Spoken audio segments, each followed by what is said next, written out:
तेन इति नामिने नमस्ते सरस्वते देवे गौरवाणी प्रचारिणे निर्विशेष शून्यवादी पाश्चात्य देश तारिणे. जय हो श्री कृष्ण चैतन्य प्रभु नित्यानंद श्री अद्वैत गदाधर श्रीवासादि गौर भक्त वृंद. हरे कृष्णा कृष्ण कृष्ण हरे हरे हरे रामा राम राम हरे हरे. हरे कृष्णा सर्वांना. वाचनाला सुरुवात करण्याआधी प्रभू श्रीकृष्णांच्या चरणी नतमस्तक होऊया आणि त्यांचा आशीर्वाद घेऊया. श्री श्री राधा गोविंदांच्या चरणी नतमस्तक होऊया आणि त्यांचा आशीर्वाद घेऊया. श्रीला प्रभुपादांच्या चरणी नतमस्तक होऊया आणि त्यांचा आशीर्वाद घेऊया. नामनिष्ठ दास प्रभूजींना वंदन करूया आणि माझ्या प्रेरणा पूजा माताजी, मनीषा माताजी आणि अन्वया माताजी यांना वंदन करून आज आपण आपल्या वाचनाची सुरुवात करूया. इस्कॉन श्री श्री राधा गोविंद टेम्पल मंगलुरू यांच्या कृष्ण पूर्ण पुरुषोत्तम भगवान या पुस्तकाच्या मराठीमधील वाचनामध्ये तुम्हा सर्वांचं स्वागत आहे. तर आपण आपला 7व्या अध्यायाचं वाचन करत होतो. उर्वरित वाचनाला मी सुरुवात करते.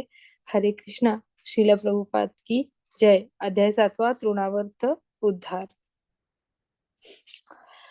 ब्राह्मणांनी मंत्रांचे उच्चारण करून आता दुसऱ्या वेळी यज्ञकर्म संपन्न केले. तेव्हा देखील नंद महाराजांनी त्यांना भरपूर धान्य आणि गायी दान दिल्या. त्या सर्व गायी सुवर्णाच्या जरीच्या झुलींनी सजविलेल्या होत्या. त्यांची शिंगे सुवर्ण कंकणांनी अलंकृत होती. तसेच त्यांचे खूर चांदीने मढविलेले होते आणि त्यांच्या गळ्यात पुष्पहार होते. त्यांनी असे सालंकृत गायीचे दान दिले ते केवळ आपल्या अद्भुत मुलाच्या कल्याणासाठीच. आणि ब्राह्मणांनी देखील तेव्हा अंतःकरणातून आशीर्वाद दिले आणि ते सुपात्र ब्राह्मणांचे आशीर्वाद कधीही निरर्थक जाणारे नव्हते. या जन्मोत्सवानंतरच एक दिवस यशोदा माता आपल्या तान्ह्या मुलाला मांडीवर घेऊन थोपटत होती. तेव्हा ते अधिकच जड वाटू लागले आणि मांडीवर घेण्यास असमर्थ होऊन अनिच्छेने तिने त्याला खाली ठेवले. नंतर ती घरकामात व्यस्त झाली. त्यावेळी कंसाच्या आदेशावरून तृणावर्त नावाचा एक अनुचर तेथे चक्रीवादळाच्या रूपाने प्रकट झाला. त्याने बाळकृष्णाला तेथून चटकन आपल्या खांद्यावर उचलले आणि संपूर्ण वृंदावनात धुळीचे प्रचंड वादळ उठविले. ते आकाशात उंचावत चालले. सर्वांचे नेत्र त्या प्रचंड धुळीने आवृत्त होऊन गेले. काही क्षणातच वृंदावनाचा परिसर अंधकारमय झाला. मनुष्याला स्वतःलाच पाहणे अशक्य झाले. कोणाला काही दिसेना. अशा भयंकर आपत्तीत यशोदेला आपले मूल दिसेना. ती दुःखाने व्याकुळ होऊन रडू लागली आणि असहाय्य होऊन खाली कोसळली. एखाद्या वासरू चुकलेल्या गायीप्रमाणे तिची अवस्था झाली. यशोदा मातेचे असे करुण रुदन ऐकून सर्व गोपिका तेथे आल्या आणि मुलाचा शोध करू लागल्या. परंतु त्यांची निराशा झाली. त्यांना बाळकृष्ण कोठेही सापडला नाही. तृणावर्त असुर बाळकृष्णांना खांद्यावर घेऊन उंच आकाशात गेला. परंतु त्यावेळी बाळकृष्णांनी आपले वजन वाढविले आणि त्या असुराला आपली कृत्ये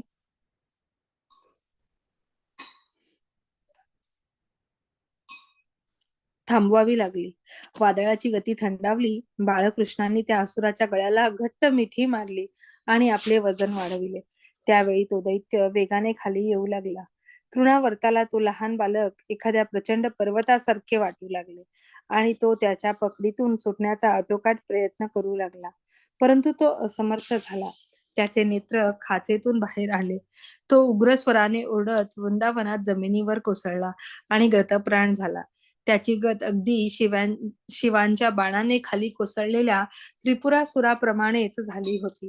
तृणावर्त जेव्हा खाली आपटला तेव्हा तो प्रचंड शिलेवर आपटला आणि ज्याच्या अवयवांचा चक्काचूर झाला. त्या स्थितीत त्या असुराचे मृत शरीर गोकुळवासी जनांच्या दृष्टीस पडले. जेव्हा तो मृत असुर गोपिकांनी पाहिला तेव्हा बाळकृष्ण मोठ्या आनंदाने त्याच्या शरीरावर खेळत असल्याचे त्यांना दिसले. त्यांनी ताबडतोब मोठ्या प्रेमाने त्याला उचलून घेतले. आपल्या लाडक्या बाळकृष्णाला प्राप्त करून सर्व गोपिकांना अत्यानंद झाला. अशा भयंकर राक्षसाने बाळकृष्णाला खाऊन टाकण्यासाठी पळवले आणि तो त्याला कसा ठार मारू शकला नाही आणि उलट तोच कसा खाली आपटून ठार झाला याबद्दल आश्चर्य करीत ब्रजवासी आपापसात चर्चा करू लागले. काही या घटनेचे समर्थन करीत म्हणू लागले, असे दृष्ट आपल्या पापकर्मांनीच नष्ट होतात. बाळकृष्ण पुण्यवान आहे म्हणून तो भयंकर संकटातही सुखरूप राहिला. आम्हीही आम्हीही गत जन्मात निश्चितच काही दान केले असेल, मानवजातीच्या कल्याणार्थ काही समाजकार्य केली असतील आणि अशी पुण्यकर्मे केली म्हणूनच बाळकृष्ण सर्व संकटातून सुरक्षित आहे. तेथे जमलेल्या गोपिका आपल्या थोर भाग्याबद्दल आपापसात बोलू लागल्या. त्या म्हणू लागल्या, आम्ही आमच्या गत जन्मात कशा प्रकारची तपे व्रते केली असली पाहिजेत पहा. आम्ही निश्चितच भगवंतांची उपासना केली असली पाहिजे. त्यांना अनेक प्रकारचे उपहार समर्पित केले असले पाहिजेत. दानधर्म आणि पिंपळाचा वृक्ष लावण्यासारखी, विहिरी खोदण्यासारखी लोककल्याणाची कार्य केली असली पाहिजेत. त्याचाच परिणाम म्हणून आमचे गेलेले बालक आम्हाला परत मिळाले आहे. ते आपल्या नातेवाईकांना नवजीवन देण्याकरता परत आले आहे. अशा आश्चर्यकारक घटनेचा अनुभव केल्यानंतर नंद महाराजांना वसुदेवांच्या शब्दांची वारंवार आठवण होऊ लागली. या घटनेनंतर यशोदा माता आपल्या मुलाला प्रेमाने थोपटीत स्तनपान करवीत असताना तिच्या स्तनातून दुधाचा प्रवाहच वाहू लागला आणि जेव्हा तिने आपल्या हाताने त्याचे मुख उघडले तेव्हा त्याच्या मुखात तिला संपूर्ण विश्वसृष्टीचे दर्शन झाले. तेथे तिला नक्षत्रे, सर्व दिशा, तारे, सूर्य, चंद्र, अग्नी, वायू, महासागर, द्वीपे, पर्वत, नद्या, वने आणि स्थावर जंगम पदार्थांसहित संपूर्ण अंतरिक्षाचे दर्शन झाले. असे दृश्य पाहून यशोदेचे हृदय कंप पावू लागले. ती स्वतःशीच म्हणाली, हे काय आश्चर्य. ती अवाक झाली व तिने आपले नेत्र बंद केले. ती अद्भुत प्रकारच्या विचारात गढून गेली. श्रीकृष्णांचे मातेच्या मांडीवर लोळत असताना देखील भगवंतांचे विश्वरूप दाखवणे असे सिद्ध करते की पूर्ण पुरुषोत्तम भगवान सदैव पूर्ण पुरुषोत्तम भगवानच आहेत. मग ते आपल्या मातेच्या मांडीवरील बालक म्हणून प्रकट झालेले असोत अथवा कुरुक्षेत्राच्या रणभूमीवरील एक सारथी म्हणून प्रकट झालेले असोत. ध्यान धारणेने किंवा एखाद्या कृत्रिम भौतिक प्रक्रियेने मनुष्याला देव भगवान होता येते, ही निराकारवाद्यांची मानसिक कल्पना भ्रामक आहे. हे येथे स्पष्ट होते. परमेश्वर कोणत्याही स्थितीत आणि रूपात सदैव परमेश्वरच आहे आणि जीव हे सदैव त्याचे अंशच आहेत. ते कधी पुरुषोत्तमाच्या अचिंत्य पारलौकिक शक्तींची बरोबरी करू शकत नाहीत. अशा रीतीने पूर्ण पुरुषोत्तम भगवान या ग्रंथातील तृणावर्त उद्धार नामक अध्यायावरील भक्ती वेदांत भाष्य संपन्न. हरे कृष्ण. तर अशा प्रकारे आपण आपल्या 7व्या अध्यायाचं वाचन जे आहे ते संपवलेलं आहे. आता सुरुवात करूया आपल्या 8व्या अध्यायाच्या वाचनाला. अध्याय 8वा, विश्वरूप प्रकटीकरण.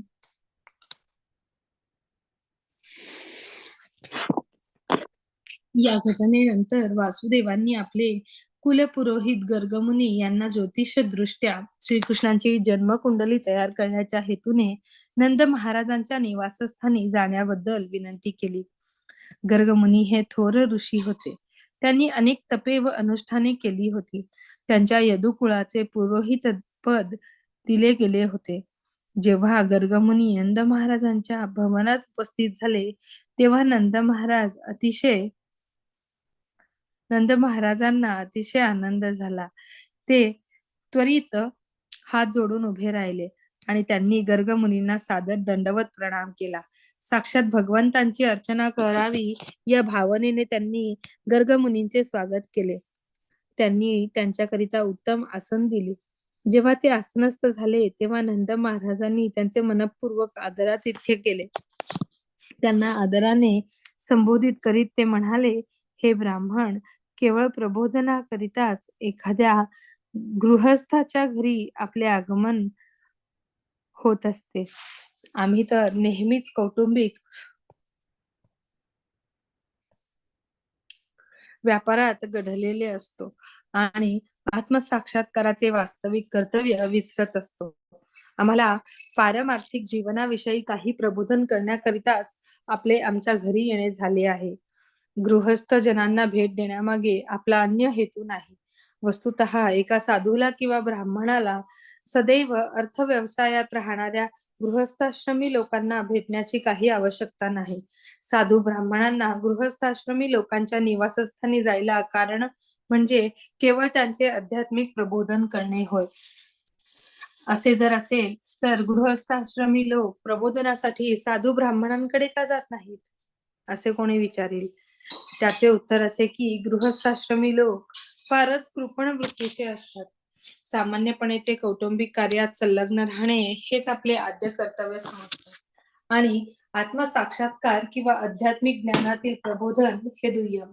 म्हणून केवळ दयादृष्टीमुळेच साधू संत आणि ब्राह्मण गृहस्थाश्रमी लोकांकडे जातात. नंद महाराजांनी गर्गमुनींना ज्योतिषशास्त्रातील महान अधिकारी म्हणून संबोधित केले. ज्योतिषशास्त्राचे सूर्यग्रहण, चंद्रग्रहण अशा घटनांचे भविष्य कथन आश्चर्यकारक आहे. या शास्त्राने मनुष्य आपले भविष्य स्पष्टपणे जाणू शकतो. गर्गमुनी या शास्त्रात प्रवीण होते. या ज्ञानामुळे मनुष्याला वर्तमान जीवनातील सुखदुःखांना कारण असलेल्या कृतकर्मांचे ज्ञान होत असते.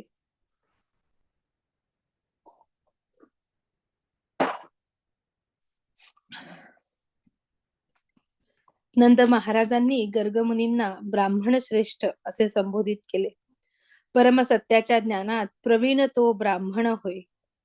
परमसत्याच्या ज्ञाना वाचून कोणालाही ब्राह्मण म्हणून ओळखले जाऊ शकत नाही. या संदर्भात ब्रह्मविदाम असा शब्द वापरला आहे. अर्थात जो ब्रह्म उत्तम रीतीने जाणतो तो. असा ब्राह्मणोत्तमच क्षत्रिय आणि वैश्य अशा इतर वर्णांना सुधारू शकतो. त्यांचे संस्कार संपन्न करू शकतो. शूद्र हे संस्कार विधी पाळत नाहीत. ब्राह्मणांना क्षत्रिय आणि वैश्य यांचे गुरु किंवा पुरोहित मानले जाते. नंद महाराज वैश्य होते आणि त्यांनी गर्गमुनींचा सर्वोत्तम ब्राह्मण म्हणून स्वीकार केला. त्यांनी आपले 2 पाल्य पुत्र कृष्ण आणि बलराम यांच्या शुद्धीकरण संस्कारासाठी गर्गमुनींकडे सुपूर्द केले. नंद महाराजांनी सांगितले की या 2 मुलांच्या बाबतीतच नव्हे तर समस्त मानव जातीने जन्मानंतर तात्काळ एका उत्तम ब्राह्मणाचा आचार्य म्हणून स्वीकार करायला हवा.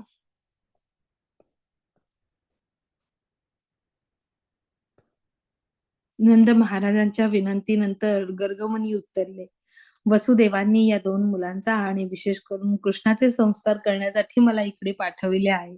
परंतु मी वसुदेवांचा कुलाचार्य आहे आणि जर मी हा संस्कार संपन्न केला तर प्रसंगानुसार असे वाटेल की कृष्ण हा देवकीचा पुत्र आहे. ज्योतिषशास्त्रांच्या संदर्भावरून श्रीकृष्ण देवकीचे पुत्र आहेत आणि हे गर्गमुनींनी जाणले होते. परंतु नंद महाराजांना हे माहीत नव्हते. गर्गमुनींनी आपल्या बोलण्यातून श्रीकृष्ण आणि बलराम हे दोघेही वसुदेवांचे पुत्र होते असा अप्रत्यक्षपणे संकेत केला. बलराम हे वसुदेवांचे पुत्र म्हणून ओळखले जात होते कारण त्यांची माता रोहिणी तेथे उपस्थित होती. परंतु नंद महाराज श्रीकृष्णांबाबतचे रहस्य काहीही जाणीत नव्हते. श्रीकृष्ण देवकी पुत्र असल्याची वस्तुस्थिती गर्गमुनींनी परोक्षपणे उघड केली होती. गर्गमुनींनी नंद महाराजांना अगोदरच सूचना दिली होती की जर ते संस्कार संपन्न करतील तर स्वभावतःच दृष्ट असलेल्या कंसाला श्रीकृष्ण हे वसुदेव आणि देवकीचे पुत्र आहेत असे समजेल. देवकीला 8वे मूल झाले, ती कन्या होती असे प्रत्येकाला समजले आहे. परंतु ज्योतिषशास्त्राच्या गणिताप्रमाणे देवकीला मुलगी होणे शक्य नव्हते. अशा रीतीने गर्गमुनींनी नंद महाराजांना सांगितले की यशोदेला कन्या झाली होती आणि देवकीला मुलगा झाला होता. त्यांची अदलाबदल करण्यात आली होती. कन्येने किंवा दुर्गा देवीने कंसाला कोणताच इशारा दिला होता की त्याचा वध करणारे बालक कुठेतरी प्रकट झाले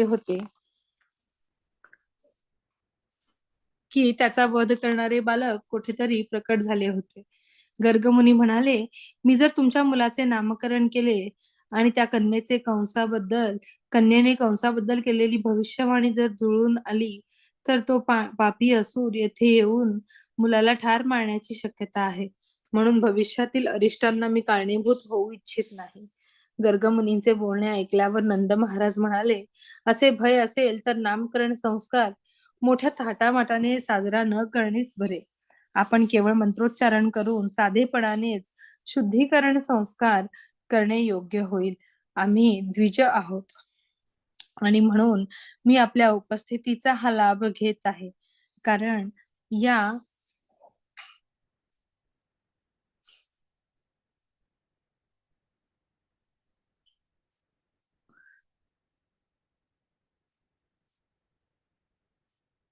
ओके. कृपया आपण गुप्तपणेच नामकरण संस्कार करावा. नंद महाराजांची नामकरण संस्कार गुप्त ठेवण्याची इच्छा होती आणि त्याचबरोबर ते गर्गमुनींकडून संसार संपन्न करण्याची संधीही घेऊ इच्छित होते. अशा प्रकारे नंद महाराजांनी उत्कंठेने विनंती केल्यावरून गर्गमुनींनी शक्य होईल तितक्या गुप्त रूपाने नंद महाराजांच्या गोशाळेत दोघा मुलांचा नामकरण संस्कार संपन्न केला. त्यांनी नंद महाराजांना सांगितले की रोहिणीचा पुत्र कुटुंबातील मंडळींना आणि नातेवाईकांना अतिशय आनंद देणारा होईल, म्हणून त्याला राम नावाने ओळखले जावे, राम नावाने संबोधित केले जावे. भविष्यात तो असामान्य सामर्थ्यवान होईल, म्हणून त्याला बलदेव म्हटले जाईल. गर्गमुनी पुढे म्हणाले, त्याचप्रमाणे आपले परिवार, यदूंचे परिवार अशी दोन्ही परिवारे अतिशय घनिष्ठ संबंधाने जोडली असल्यामुळे त्याला संकर्षण असे म्हटले जाईल. अशा प्रकारे गर्गमुनींनी रोहिणीच्या पुत्राची 3 नावे ठेवली, बलराम, बलदेव आणि संकर्षण. त्यांनी रोहिणीच्या पुत्राचे नामकरण केले, परंतु हा पुत्र देखील प्रथम देवकीच्या गर्भात प्रकट झाला आणि नंतर रोहिणीच्या गर्भात स्थानांतरित करण्यात आला होता. ही वस्तुस्थिती गर्गमुनींनी सावधपणे उघड केली नाही. तसे पाहता श्रीकृष्ण आणि श्री बलराम हे दोघेही मूलतः देवकीचेच पुत्र असल्याने ते वास्तविकपणे सख्खे बंधूच होते. गर्गमुनींनी नंतर नंद महाराजांना सांगितले, तुमच्या मुलाविषयी सांगावयाचे तर या मुलाने वेगवेगळ्या युगातून वेगवेगळे वर्ण धारण केलेले आहे. प्रथम त्याने शुक्ल वर्ण धारण केला होता, त्यानंतर त्याने रक्तवर्ण धारण केला होता, नंतरच्या युगात त्याने पीतवर्ण धारण केला होता आणि आता त्याने कृष्ण वर्ण धारण केलेला आहे. या व्यतिरिक्त पूर्वी तो वसुदेवांचा पुत्र होता, म्हणून त्याचे नाव वासुदेव आणि त्याचबरोबर कृष्ण असावे. काही लोक त्याला कृष्ण म्हणतील आणि काही लोक त्याला वासुदेव म्हणतील. पण एक गोष्ट तुम्हाला माहित असली पाहिजे आणि ती म्हणजे या मुलाच्या अनेक लीला चरित्रांमुळे त्याची अनेकानेक दुसरी नावे आणि कृत्ये आहेत. गर्गमुनींनी नंद महाराजांना दुसराही एक संकेत दिला की त्यांचा पुत्र गोवर्धन पर्वत उचलून धरण्याच्या अद्भुत कृत्यामुळे गिरीधारी नावाने देखील ओळखला जाईल. गर्गमुनी एक उत्तम ज्योतिषी होते, त्यामुळे ते भूत भविष्य जाणणारे होते. ते म्हणाले, मी त्याच्या कर्तृत्वाबद्दल आणि नावाबद्दल सर्व काही जाणतो, परंतु इतरांना ते माहीत नाही. हा तर तुमचा पुत्र गाई गोपालांना अतिशय सर्व सौभाग्याचे कारण असेल.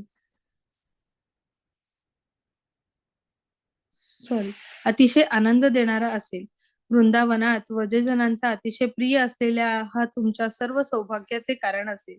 त्याच्या उपस्थितीमुळे सर्व विरोधातही तुमची सर्व प्रकारच्या संकटातून बाहेर पडाल. तुम्ही सर्व प्रकारच्या संकटातून बाहेर पडाल.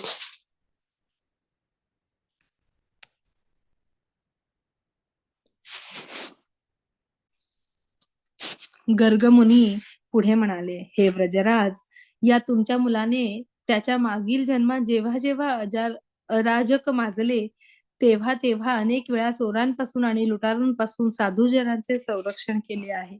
तुमचे मूल इतके सामर्थ्यवान आहे की जो कोणी त्याचा भक्त होईल तो कधीही शत्रूकडून संकटात सापडणार नाही. देवी देवतांना भगवान विष्णूंचे सदैव संरक्षण मिळते. तसेच तुमच्या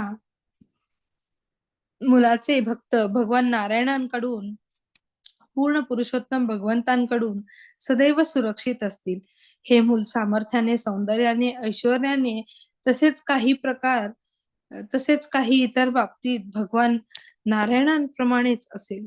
म्हणून माझा असा सल्ला आहे की तुम्ही याचे अतिशय काळजीपूर्वक संरक्षण करा, म्हणजे कोणतीही बाधा न येता ते मोठे होईल.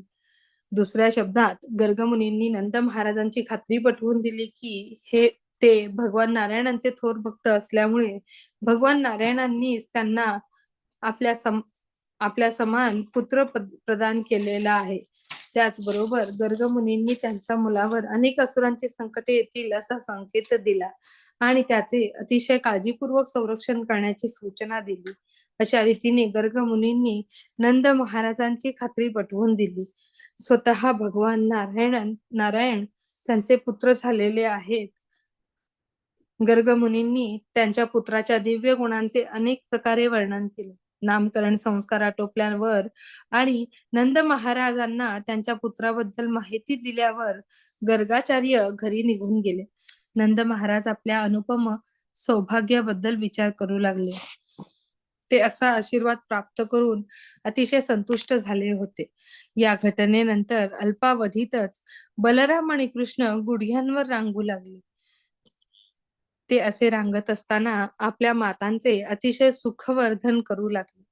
जेव्हा साखळीतील नुपुरांचा आणि पायातील पैंजणांचा कर्णमधुर आवाज मनाला मुग्ध करून टाकीत असे. कधी कधी एखाद्या सामान्य बालकाप्रमाणे ते दुसऱ्यांना पाहून अतिशय घाबरत आणि लगबगीने संरक्षणासाठी मातेकडे धावत येत. कधी कधी ते वृंदावनाच्या मातीत पडत, कधी चिखलात पडत आणि चिखलाने आणि केशर पंखाने माखलेल्या अंगाने आपल्या मातांकडे रांगत येत. वस्तुतः यशोदा माता आणि रोहिणी माता कृष्ण बलरामांच्या अंगाला केशर चंदनाचा लेप लावते, परंतु चिखलावरून रांगत जाताना त्यांची शरीरे चिखलाने माखून जात. एक मिनिट.